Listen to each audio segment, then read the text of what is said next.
देखिए, एक तो मैं फवाद भाई की बात से मैं 110% एग्री करता हूँ कि अनफॉर्चुनेटली, मैं सबकी बात नहीं कर रहा, एक्सेप्शनल केसेस हर जगह पर हैं, लेकिन मेजॉरिटी जो नेगेटिविटी फैलाई जा रही है एक ओवरऑल, मेरे ख्याल से, मेरी ये अपनी अंडरस्टैंडिंग है कि शायद सेंसेशनलाइजेशन फैलाना और नेगेटिव खबरें फैलाना कुछ चैनल्स का और कुछ प्रोग्रामात की शायद वो समझते हैं कि रेटिंग इससे हमारी बढ़े, लेकिन हमने कभी ये कोशिश नहीं की कि हम लोगों को दूसरी साइड भी बताएं कि अच्छा क्या हो रहा है। जैसे आज उन्होंने बात की है ये चीनी के हवाले से, तो मैं अगर आपको खैबर पख्तूनख्वा की बात बताऊं तो खैबर पख्तूनख्वा में विद इन नो टाइम 130 रुपए से लेकर अभी 90 रुपीज पे ओपन मार्केट में जो है वो चीनी सेल हो रही है। 10,000 टन हमने मंगवा ली है, 10,000 टन हम मजीद जो है कर चुके हैं। तो ये चीजें जो है, जिस वक्त 130 रुपए पे था उस वक्त तो बिल्कुल बजा था कि वो बात पब्लिक को पहुंचाई जाए और मीडियम, लेकिन जब 90 पे आ गया तो फिर सारी जगहों पे खामोशी आ गई कि अब कुछ नहीं हो रहा। तो इस तरह की जो ओवरऑल हमारे खैबर पख्तूनख्वा में, आपको पता है कि गंदम की सूरत हाल हमेशा ऐसी रही है, हिस्टोरिकली देखा जाए, क्योंकि हमारी गंदम की क्रॉप नहीं है। तो हम जब वो रेट जब बढ़ जाते हैं तो एक तूफान आ जाता है, जो कि हम समझते हैं कि हमारी अपनी कारकर्दगी बेहतर बनाने के लिए ठीक है, लेकिन जब वो रेट स्टेबलाइज हो जाए, मार्केट में बेहतरी आ जाए, तो वो फिर कोई नहीं बताता कि जी ये अब बेहतरी आ चुकी है, लोगों में एक होप भी हम दें। तो ये फवाद की बात से मैं एग्री करता हूं कि हमने एक नेगेटिविटी को जो है अपना शवार बना लिया, और जब पॉजिटिव चीज आती है तो वो हम इग्नोर कर देते हैं। ठीक है, दुरुस्त मान लिया। और ये बात दुरुस्त है कि खैबर पख्तूनख्वा हो या सूबा पंजाब हो, उसमें भी अब बहुत सी जगहों पर बताया जा रहा है, हमें ग्राउंड से रिपोर्ट्स आ रही हैं कि अब वो 120-30 वाली बात नहीं रही। बहुत से स्टोर्स ऐसे हैं जहां से अब 90 रुपए की मिल रही है, लेकिन वहीं पे बहुत से स्टोर्स ऐसे भी हैं, और आई एम श्योर रहेंगे, चाहे आप 60 की भी कर दें चीनी, जो कि 90, 100, 110 की बेचकर ये कहेंगे कि देखें जी इमरान खान आए हैं तो महंगाई बहुत हो गई है। ये कामरान बंगश साहब, आपने नोट किया है कि आपके इस 3 साला दौर में ये चीज़ पूरे पाकिस्तान में सिंध के अलावा होती रही, जहाँ जहाँ, बल्कि इवन सिंध में भी, हालांकि सिंध की हुकूमत, जिस तरह आपकी केपी गवर्नमेंट है, ये अलग बात है कि पीटीआई की ही यहाँ पे भी हुकूमत है, वरना किसी और की होती तो आप अपने इंडिपेंडेंट फैसले बहुत से करते हैं 18वीं तरमीम के बाद।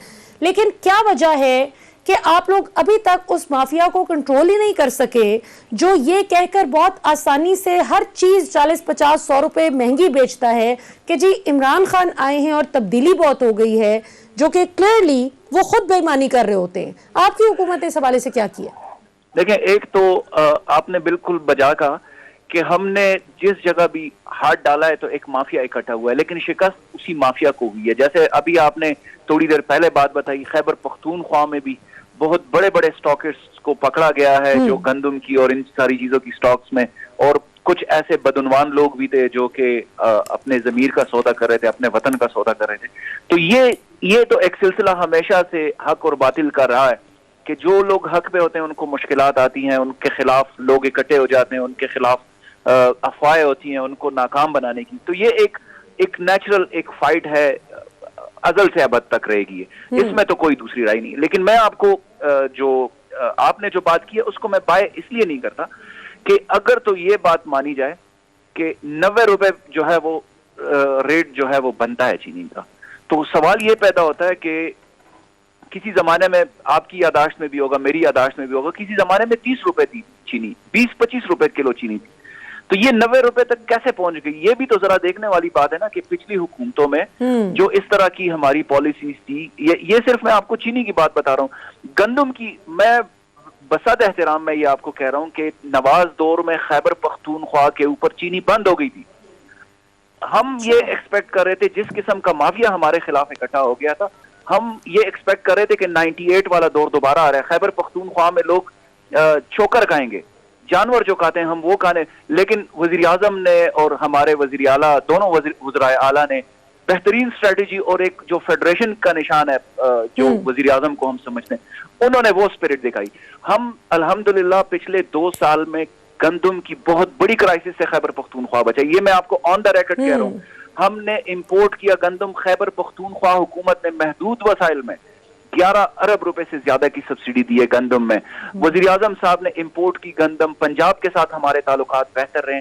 ये कभी नहीं हुआ कि सूबे इतना बेहतरीन कोऑर्डिनेटेड एफर्ट से काम कर रहे हैं, और हमने बहुत बड़े क्राइसिस से सूबे को बचा दिया और पाकिस्तान को बचा दिया, क्योंकि अगर खैबर पख्तूनख्वा में ऐसी सूरत हाल होती तो यकीनन नेशनली उसका नुकसान होता। यही खैबर पख्तूनख्वा के लोग मजबूर थे नवाज दौर में कि हम यहाँ पे चोकर खाते थे। मैं किसी किस्म की सुबाइयत की बात नहीं करता, लेकिन मैं फेडरेशन की जरूर बात करूंगा। हमारे आईडीपीस को अटक के ऊपर रोका गया था मलिहा। अच्छा। ये खैबर पख्तूनख्वा के आईडीपीस अटक के ऊपर रोके गए थे। क्या हम पाकिस्तान का हिस्सा नहीं थे उस वक्त? अभी वजीर आजम इमरान खान का ये विजन और मिशन है और ये उनका क्लियर एक इंस्ट्रक्शन है कि हमने तमाम सूबों को साथ लेकर चलना है। यही हमारी जो ब्रांडिंग होती थी, हमारे खैबर पख्तूनख्वा के या पाकिस्तान के लोगों के शलवार कमीज को जो है वो हकारत की नजर से देखा जाता था। अब पूरी दुनिया में वजीर आजम ने हमारी जो नेशनल ड्रेस है या ग्रीन पासपोर्ट है उसकी इज्जत बढ़ी है। तो ये सारी चीजें हमें लगता है सतही तौर पर हमें लगती है, लेकिन इनका इम्पैक्ट बड़ा ज्यादा है कि कौम अब मुत्तहिद हो गई है। मैंने आपको एक एग्जांपल बता दी, यही चीनी की भी सूरत हाल है। हमने माफिया के ऊपर हाथ डाला, माफिया इकट्ठा हुआ, उन्होंने नेशनली क्राइसिस पैदा करने की। आपको पता है कि सिंध में शुगर मिल्स किसकी है या पंजाब में किसकी है, ये सारी ऑपोजिशन की पार्टियां इकट्ठी हो गई थी। हमने पाकिस्तान की तारीख का सबसे बड़ा मलिहा वजीर आजम साहब ने 120 अरब रुपए का रिलीफ पैकेज दिया, जो कि कोविड में पूरी दुनिया में सराहा जा रहा है। ये चीजें जो है हमें अनफॉर्चुनेटली मीडिया नहीं दिखाता। कोई शक नहीं है, लेकिन इसमें फिर आपके नाकदीन जो अपोजिशन क्रिटिसाइज करती है आपको, वो कहती है कि ये कौन सा बड़ा रिलीफ दिया है कि ये तो 950,000 रुपए हर खानदान को मिल रहा है, तो ये आपने महंगाई दूसरी तरफ इतनी कर दी है कि इतने से कंसेशन से क्या फर्क पड़ता है? ये भी बड़ा इंपॉर्टेंट है। देखिए, ओपोजिशन जो है वो मैं समझता हूं कि शायद इतनी नाअहल ओपोजिशन तारीख में कभी नहीं आई। ये बात भी हमें एडमिट करनी पड़ेगी। एक तो इनके नैरेटिव में बहुत बड़ी कंफ्यूजन है। दो बातें ये करते हैं, एक महंगाई की बात करते हैं, तो जब हम महंगाई के स्टैटिस्टिक्स देते हैं कि ग्लोबल एवरेज 50% रहा है इस एक साल में, 50% दुनिया भर में महंगाई आ चुकी है। बिल्कुल। पाकिस्तान में ग्लोबल एवरेज जो है ईयर ऑन ईयर वो 9% है। ये अभी की जो रिसेंट स्टैटिस्टिक्स है, तो ये पाकिस्तान की अपनी नहीं है, पूरी दुनिया की जो स्टैटिस्टिक्स निकाली जाती है। अब ईयर ऑन ईयर हमारी 9% महंगाई आई है, पूरी दुनिया में 50% आई है। तो ये फिर आगे से कहते हैं कि ये तो कोई बात नहीं हुई कि दुनिया में महंगाई आई तो पाकिस्तान में आई, आप बताएं आपने किया क्या? तो उसका हल यह है कि 9% महंगाई के अगेंस्ट वजीर आजम साहब का जो पैकेज है, जिसमें दोनों सूबे भी कंट्रीब्यूट कर रहे हैं, 65% हम सूबों से कर रहे हैं और 35% फेडरल गवर्नमेंट कर रही है एहसास राशन रियायत प्रोग्राम के तहत।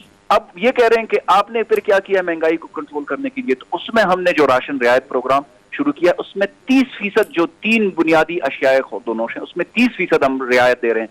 कीमतें बढ़ी है 9%, हम दे रहे हैं 30%। अब इनको फिर ये चीज हजम नहीं होती, ये फिर कहते हैं कि ये तो कोई बात नहीं है, 1000 रुपए जो है, अगर तो आप एक एवरेज हाउस होल्ड की बात करें जो 6 अफराद पर मुश्तमिल हो, उनकी अगर आप मंथली बजटिंग करें तो उसमें जितनी ये ऑयल और घी लगता है या आटा लगता है या दालें लगती हैं, उसी हिसाब से अगर आप उनको ये 3 बड़ी जरूरी अशिया खुर्दमा, उसमें अगर आप उनको ये एडवांटेज देते हैं for a period of 6 months, और ये वो फैमिलीज हैं जो 31,000 रुपए से मंथली उनका इनकम कम है, तो ये उनके लिए बहुत बड़ी ब्लेसिंग हो जाती है। उनको डेडिकेटेड स्टोर्स पे, एक तो स्टोर्स के ऊपर वो महंगाई का जो अंतर है, जो आपने पहले बात की कि लोग जो है वो जखीरा अंदोजी करते हैं या एक मसनूई किल्लत पैदा करते हैं, एक तो वो हमने कंट्रोल कर दिया इस पूरे सेटअप में कि कोई भी किसी किस्म का मसनूई बहरान नहीं क्रिएट होगा। दूसरा, आप उनको 30% जो है वो बेसिक नेसेसिटीज के ऊपर आप अगर उनको डिस्काउंट दे रहे हैं, स्टेट उनका वो, तो ये वो उस तबके की बात हो रही है जो कभी इनकी प्रायोरिटी नहीं रही।